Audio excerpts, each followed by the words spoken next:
In life? मैं एक अच्छा शौहर नहीं, बाप बहुत अच्छा हूं, दादा बहुत अच्छा हूं, नाना बहुत अच्छा हूं। शायद मैं पलट के पीछे देखता हूं तो अपनी मसरूफियत में, अपनी चीज़ों में मैं एक अच्छा शौहर साबित नहीं हूं। सिर्फ तवज्जो न देने की वजह से जो आप पहले तवज्जो बात के कर रहे अलावा थे? बहुत सारी चीज़ें ऐसे हैं जो मतलब आपको कहीं ऐसी ज़रूरत होती है जब आप समझते हैं कि आपका लाइफ पार्टनर आपके साथ हो। तो मेरी कुछ चीज़ें ऐसी ज़िंदगी में, कुछ मसरूफियत है, कुछ ऐसा, तो मैंने अगर आज बैठ के ये सोचते हैं तो बहुत सारी चीज़ें हैं जो मैं वो वक्त दे सकता था। अगर मैं कहीं बाहर गया हूं तो कभी ऐसा नहीं हुआ, क्योंकि ये हमारी ज़िंदगी बहुत अच्छी चल रही थी। तो एक दफ़ा बीच में रोक के एक बात की कि आपने या बेगम साहबा ने? बेगम ने अच्छा। मुझसे ये सवाल किए, मेरे पास जवाब नहीं थे, मैं भाग नहीं सका, उल्टे सीधे जवाब नहीं दे सका। वो ये था कि कहीं भी गए, कभी ये नहीं सोचा कि ये चीज़ तुम्हारे लिए अच्छी लगी, मैंने ले ली, नहीं। कभी ये, मैं हमेशा ये समझता रहा, जो मैं आज बताना चाहता हूं, कि आपको 4 पैसे मिले, आप आके कहते हैं कि ये लो अपनी पसंद की कोई चीज़ ले लो, वो वहां औरत टूट जाती। जो आप लेके आते हैं, जो लेके आते हैं, अरे भाई आप सिर्फ एक काजल की डिब्बी और अगर लिपस्टिक भी लेके आते हैं, दंदासा मुसाग सरायकी में आप ऐसी कोई चीज़ लेकर आते हैं, चांदी के बुंदे ले आते हैं, कोई चीज़ आके लाके दे देते हैं, तो मैं शायद इन चीज़ों को अहमियत नहीं देता था। अब मैं आजकल जो नौजवान हैं उन सब से ये कहता हूँ कि इन चीज़ों को अहमियत दें। अगर बीवी मजबूत ना हो तो वो बहुत जल्द टूट जाती है और एक फासला बढ़ जाता है। तो उसने ये हिम्मत करके सारी चीज़ें कि जब जब ऐसी कोई ज़रूरत पड़ी आप मेरे साथ नहीं थे, मैंने जब घुमाया तो मैं नहीं था। फिर कहीं भी कुछ होता है तो उन चीज़ों को मैं देखता हूँ कि वो जो एक खला है, अब मैं पूरा करने की कोशिश भी करूँ तो मैं शायद उस जगह नहीं पहुँच सकता। इसलिए मैं हर नौजवान से, हर शख्स से ये कहूँगा कि आप अपने लाइफ पार्टनर को टाइम दें, और लाइफ पार्टनर को सिर्फ पैसों की ज़रूरत नहीं होती, उसमें आपकी खुशी की ज़रूरत भी होती है, आपके प्यार की ज़रूरत भी होती है। और वो चीज़ जो आप लाकर ये कहें कि ये मुझे तुम्हारे लिए अच्छी लगी, तुम्हारे लिए मैंने पसंद की, तुम्हारे लिए लेकर आया हूँ, तो शायद वो ये लफ्ज़ सुनने के लिए हमारी ज़िंदगी के 40 साल निकल गए। यार ये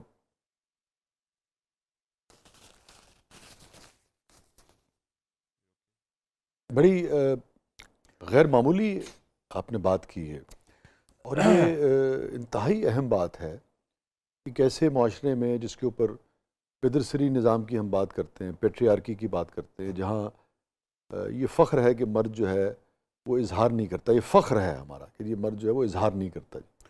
ये बड़ी, मैं समझता हूँ, बड़ा हौसला आपका, बड़ी अहम बात है, इससे बहुत लोग अब देखिए ना सीखेंगे। वसीम भाई कि एक बंदा टूट के संभल रहा है, टूट के संभल रहा है, वो अपनी उस 4 दीवारी को संभाल के बैठा है, और आपको उम्र के किसी ऐसे हिस्से में जब वो एहसास दिलाता है, को आपको समझ आता है कि यार मेरे तो पीछे कुछ भी नहीं, मैंने तो पलट के भी नहीं देखा। उसका नतीजा क्या हुआ? अब उसका नतीजा देखें। उसका नतीजा ये हुआ, मेरे बच्चे, क्योंकि मेरे वालिद साहब मेरी अम्मा का बहुत ख्याल रखते हैं, अच्छा। बेपनाह ख्याल, हर चीज उनकी वो खुद लाके आते हैं। फिर भी आप कैसे मिस कर गए ये चीज? मैं यही तो कह रहा हूं आपको।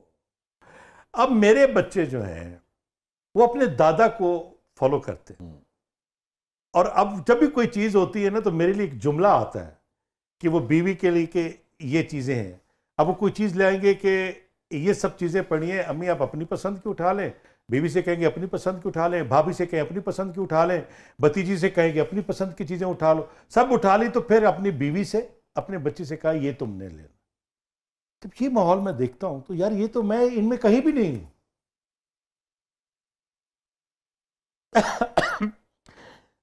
मैं तो इस दायरे से बाहर हूं।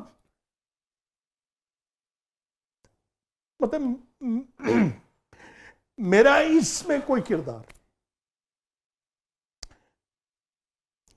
मेरे बाप का किरदार,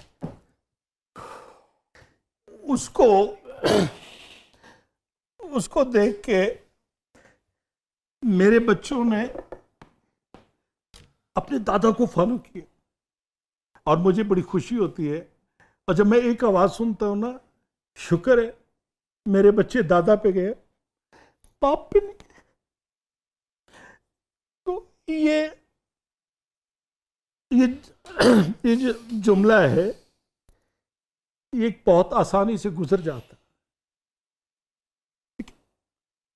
मुझसे नहीं गुजरता, ठहर जाता। और जो चीज आपकी जिंदगी में ठहर जाए वो कहीं ना कहीं असर करती रहती है। मैं बच्चों को कहता हूं, यार मैं बहुत खुश नसीब हूं, मेरे बच्चे दस्तरखान लगाते हैं हजरत इमाम हसन का, मेरे बच्चे लंगर न्याज सब कुछ कर रहे होते। यार मैं तो इन चीज़ों से बहुत दूर रहा। अपने दादा, अपने ताया, उन सब को फॉलो करते हैं, अपने कज़न, उनसे हमारा एक फैमिली ग्रुप है औलादे अली, उसमें मेरे बड़े भाई उन सबको, सब बच्चों को जोड़ के रखा हुआ है, सबको दीनी हवाले से गाइड करते रहते हैं। मैं तो इनमें कहीं भी नहीं।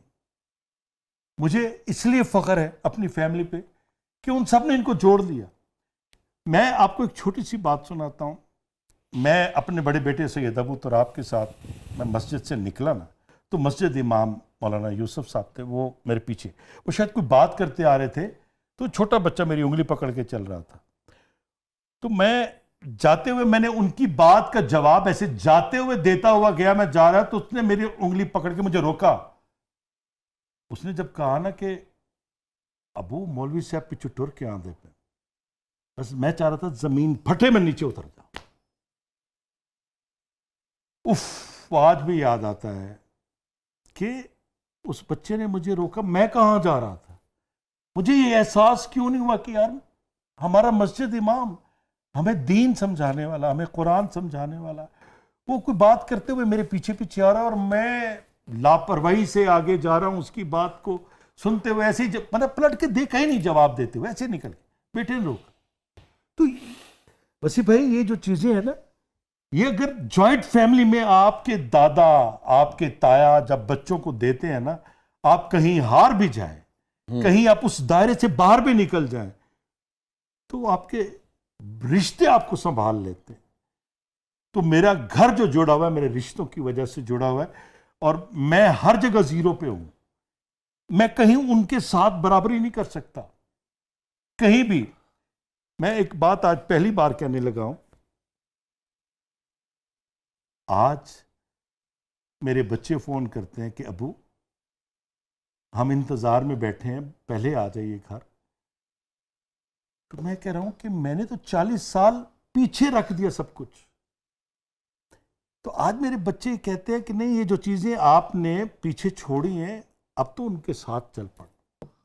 तो मेरे बच्चे जो हैं वो इन चीज़ों को देखते हैं और मैं बहुत खुश होता हूँ। वो अपनी छोटी छोटी खुशियाँ इकट्ठे करते हैं। मतलब मेरी वो सारी बातें मैंने इस शहर लाहौर में फाके किए हैं, 2.5 दिन इस शहर लाहौर में मैंने फाके किए हैं। और जब मेरे पास कुछ आया तो मैं बच्चों को वहाँ ले जाया कि दस्तरखान बिठाया, यहाँ मैं फाके करके इतनी देर रोया, वहाँ फाके किए, मैं बहुत रोया। यहाँ पे है कि मैंने किसी फैमिली मेंबर को नहीं बताया मैं लाहौर में फाके कर रहा हूँ। मुझे बाप कहेगा आ जाओ, तुम्हारे पास जो टाइम था तुमने वो फाकों में गुजारा। अच्छा, मैं बच्चों को लाना चाहता था तो मेरे बाप का जुमला था, उस जुमले ने मेरी जिंदगी पलट दी। उन्होंने कहा क्या करोगे, मेरे बच्चों को ले जाओगे? मेरे बच्चे, वो मेरा बाप मेरे बच्चों को कह रहे मेरे बच्चे। आपको पता है कि औलाद की औलाद कितनी प्यारी होती है। मेरा बाप कहता है मेरे बच्चों को ले जाओगे, किराए के घरों में रखोगे, रोलोगे इनको, ये मुझसे बर्दाश्त नहीं होगा। मेरे बच्चे मत ले जाना, जाना तो जाओ, अपना शौक पूरा कर। उनकी डेथ के बाद 1 साल बाद, बरसी के बाद मेरी जुर्रत हुई मैं अपने बच्चों को लेके, और ये जुमला मेरे ज़हन में था। सबसे पहले मैंने जो काम किया, पैसे इकट्ठे किए, मैंने घर का प्लॉट लिया।